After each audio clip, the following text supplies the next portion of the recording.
Everyone is tired of the war, both the men on the front and their partners, says military analyst Yan Matviev.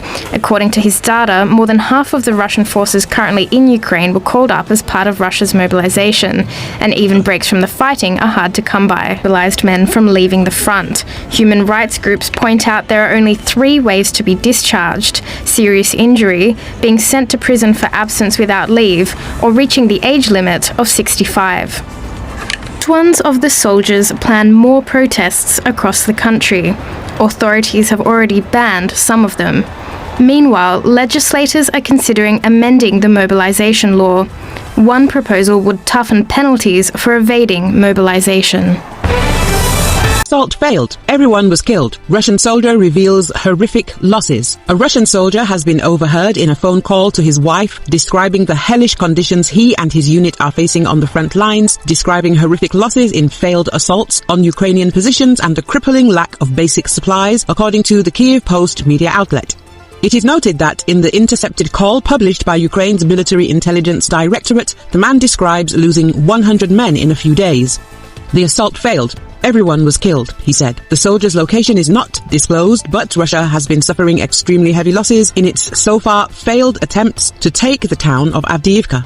The Russian military is fighting around Avdiivka, likely suffered its worst combat losses since mid-February, and by some measures suffered one of Moscow's worst battlefield defeats of the war thus far.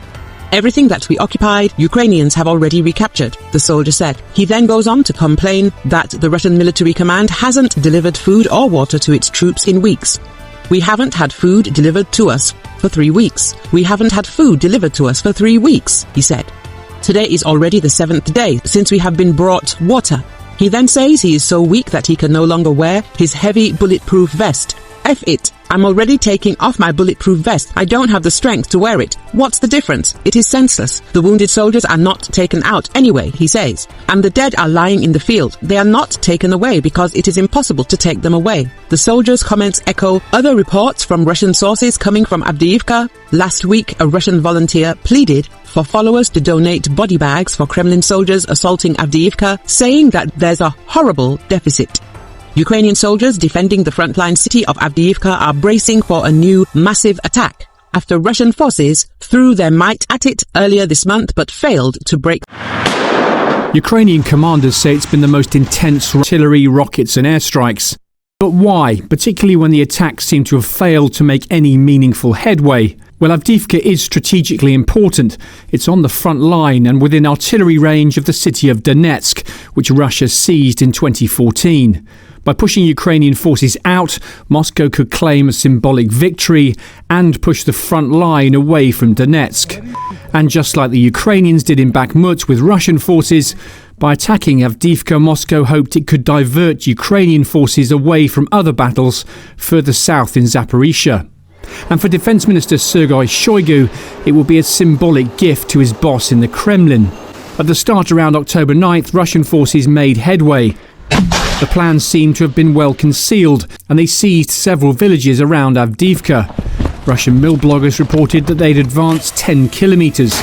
Ukraine's been building fortifications around Avdiivka for nearly a decade, and it's proven costly for the Russians to break through. Despite all the lessons of this war, Russian armour advanced in large columns, allowing the Ukrainians to attack them with anti-tank guided missiles and drones. Some armour simply drove into Ukrainian minefields, seemingly oblivious. The huge slag heap at Avdiivka's coke plant, the largest facility of its kind in Europe, became one of the battlegrounds. Ukrainian commanders claim Russian losses have been huge: 300 pieces of military equipment destroyed and 3,000 soldiers dead in 6 days of fighting. Those figures, of course, can't be verified, and Kyiv hasn't, as usual, commented on Ukraine's own losses. But the rhetoric from Moscow has changed, with the Kremlin tempering expectations. In a TV interview this weekend, Vladimir Putin called the operation active defence rather than active combat. But analysts have warned this might just be a tactical adjustment. Ukrainian military observers say Russia has 26 rifle regiments deployed along the Avdiivka front. If Moscow tries again to encircle the Ukrainian defenders in Avdiivka, and they have reportedly penetrated the flanks of this cauldron, then they can expect yet more losses. But as Bakhmut and countless other battles have shown, expending troops for territory isn't a concept that offends the Russian High Command. Simon Newton, Forces News.